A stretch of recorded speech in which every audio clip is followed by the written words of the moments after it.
Shana Tova and Happy New Year! My name is Rabbi Ryan Daniels, and I am so excited to welcome you here to North Shore Congregation Israel. I'm here in the large sanctuary, and I'm so excited to pray with you, to sing with you, and to celebrate this incredible Kol Nidre, one of the most important nights of the entire Jewish year. I'll be joined here with the Friedman family, with Lee and Sadie and Tilly and Isaac. They'll be leading us in music. I am so excited later on to welcome Howard and Abby and Jack and Molly, who are going to offer the shofar blasts for all of us. Oh, do you hear that? Oh, it's my friend Maddie the Bee who's going to help us get ready for Kol Nidre. Shalom, Haverim. Hi, friends. My name is Maddie, and I'm so excited to be here. Before we get all ready for Kol Nidre, let's get some of our buzzing energy out. You ready? Let's reach up to the sky and down to the ground, and up to the sky and down to the ground. Now let's all take a big, deep breath and sit nice and ready to go and get ready to pray together. Hag Sameach! Thanks, Maddie the Bee. Can you all wish Maddie the Bee a Shana Tova? Let's say it together. Shana Tova, Maddie the Bee. Perfect. Now that our bodies are ready, let's take a big, deep breath in through our nose and out through our mouth as we get ready to pray. This first prayer, it's called Avinu Malkeinu. Avinu, like a parent.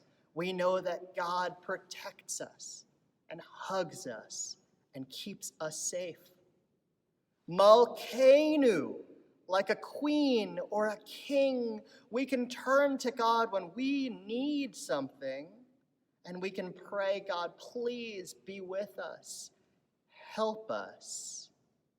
Give us an incredible new year. I'm going to open the ark behind me. What's in the ark? Well, it's our Torah scrolls. I think you read a Torah with Rabbi Green last week. Let me open it up.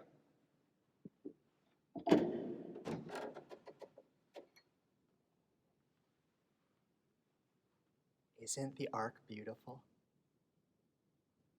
All right. I invite you to take another deep breath. And if you know the words, or maybe you want to hum along, let's sing Avinu Malkeinu.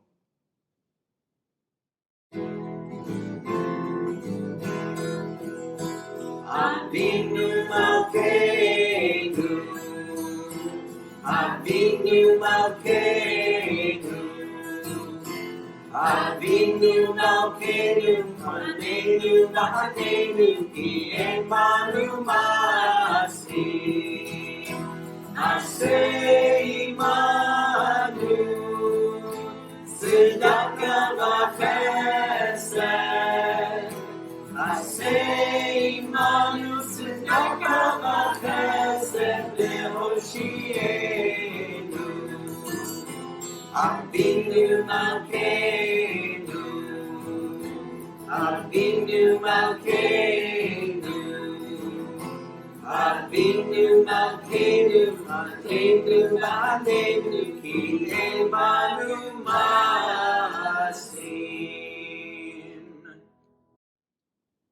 You know, we only sing Avinu Malkeinu, that song about God, on Rosh Hashanah and Yom Kippur. But there's another prayer that we sing every single day that talks about God too. In fact, we sing it twice a day. Do you know which prayer I'm talking about? Shema. Repeat after me. Shema Yisrael Adonai Eloheinu Adonai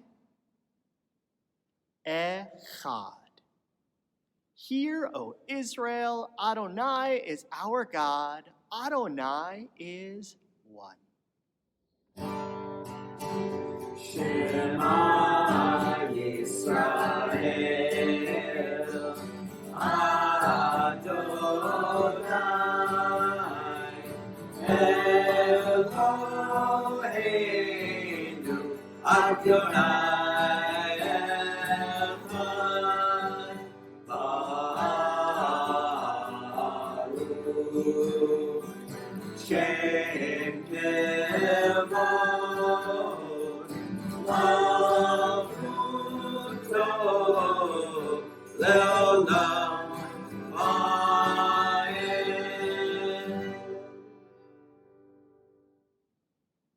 One of my favorite parts of Yom Kippur is when we get to tell stories. Stories with important lessons for us to think about and talk with the adults at home. So I'd invite you to sit back, open up your listening ears, and get ready for this story. One day, David was putting one of the last wooden blocks on his tower when his sister, Sarah, came in. "I want to build with you," she said. David scowled. "Go away, you're too little." "But I'm big," Sarah responded. "Ugh, stay back, you'll knock it over." "But I can be careful," Sarah begged.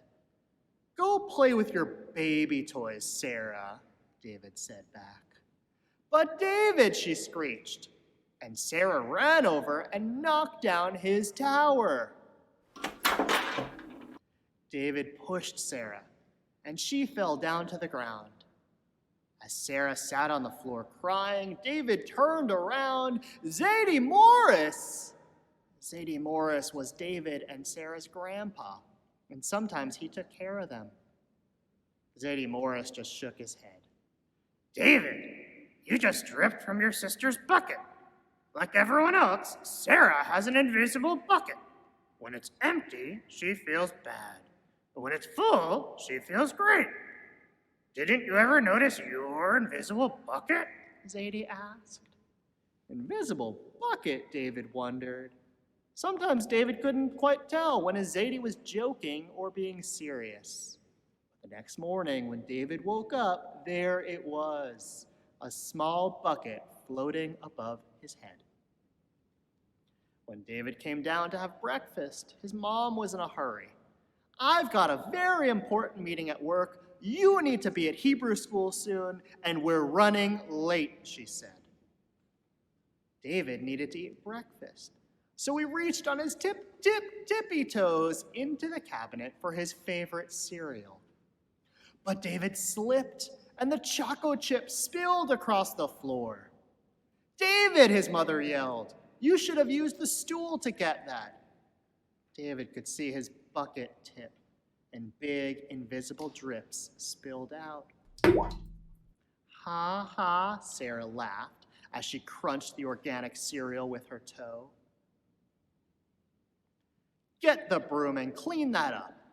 You don't want to be late for school," David's mom scolded again. He began to clean up his mess, and he could hear his mom honking the horn from the car. David quickly swept up the choco chips, grabbed the last piece of challah. Before he could even take one bite, their dog came running over, grabbed the challah out of David's hand, and put it right in his mouth. He got to Hebrew school, things didn't get any better. Hey, look at David's new sneakers.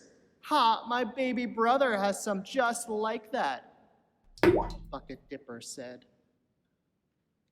He could feel everyone talking about his new shoes that he had asked for his birthday.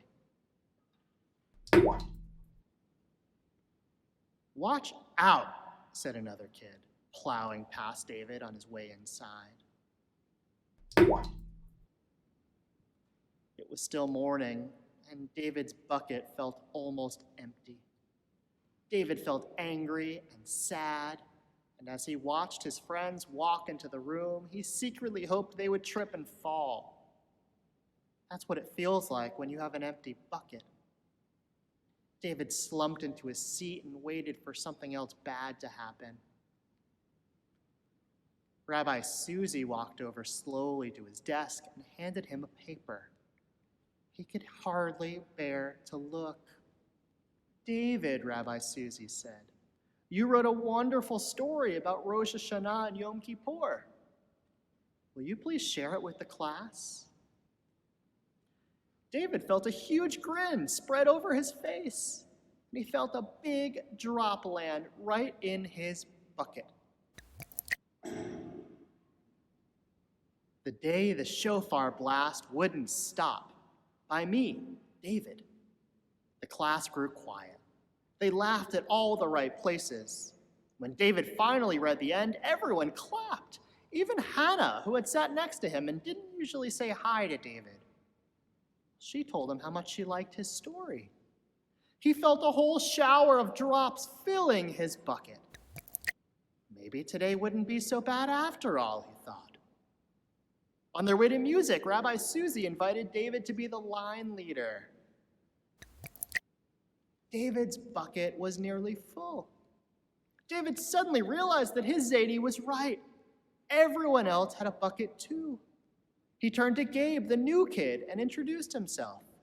Hi, I'm David. Your first day, huh? Welcome to NSCI. I think you'll love it here. The strange thing was that for every drop he helped put in someone else's bucket, he felt another drop in his own. When David returned home after Hebrew school, he burst in the front door and he shouted, "You were right, Zadie. I do have a bucket, and I understand how it works." Then he saw Sarah's torn doll. The dog was at it again, and he almost scolded the dog, but then he thought that dogs might have a bucket too. Your doll will be okay, Sarah, David said. Mom will fix it. But until then, do you want to help me build the tallest tower of blocks in the world? And so they did. You see, Rosh Hashanah and Yom Kippur is about being a bucket filler. We all know that we're unkind or not nice to other people. We take a dip in their bucket. But when we're kind and nice to everyone, when we say we're sorry after we're mean to another, when we don't follow directions, not only do we fill our friends' and families' buckets, we fill our own buckets too. In this new year, may we all help to fill each other's buckets. David and Sarah are so lucky to have such wonderful family who care so much about them. They're so lucky to have food to eat every morning and clothes to wear every day. Hey, we're all so lucky, aren't we? There's so much to be grateful for, to say thank you for. I know a song all about gratitude, thanking God for the people who love us, the things we have, and this incredible world in which we live.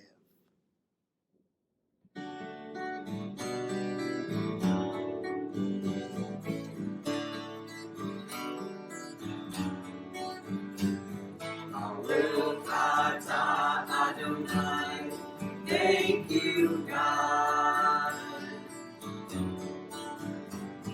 Baruch atah Adonai. Thank you, God. Thank you for my mommy, thank you for my dad.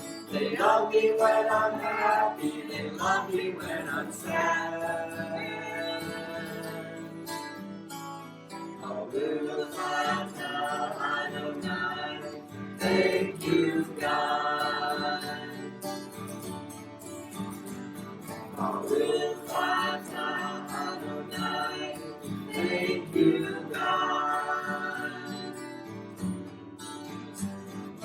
Thank you for the candles, thank you for the wine, thank you for the challah that always tastes so fine. Baruch atah Adonai, thank you, God. Baruch atah Adonai, thank you, God.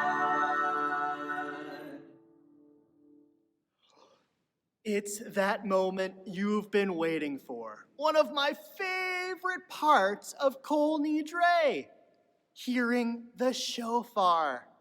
I am so grateful for my friends, Howard and Molly and Jack and Abby, who are going to blow the shofar for us. Are you ready to hear shofar? Let's listen. Lishana Tova, everyone. My name is Abby Brueggemann, and I'm here with my daughter Molly.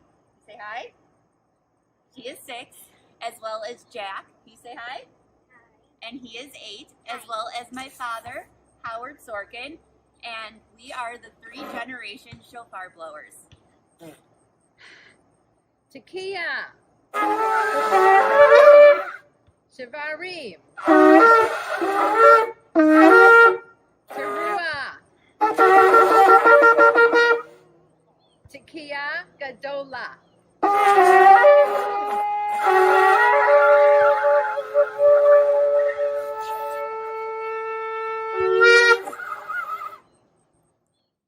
Wow. Thank you so much for being here with me, for singing with me, for praying with me, and for listening to my story. It was so good to welcome Yom Kippur with you. I'm so grateful. I want to wish you a Shana Tova, a good, sweet new year full of blessing for you, for your friends, for your family, for us all. I also want to thank everybody who helped to make this service possible. I want to thank Maddie the Bee. I want to thank the Friedman family. I want to thank Howard and Abby and Molly and Jack for helping us blow shofar. And I want to thank you. Thanks again for being here with us. Looking forward to celebrating another holiday with you very soon. Shana Tova.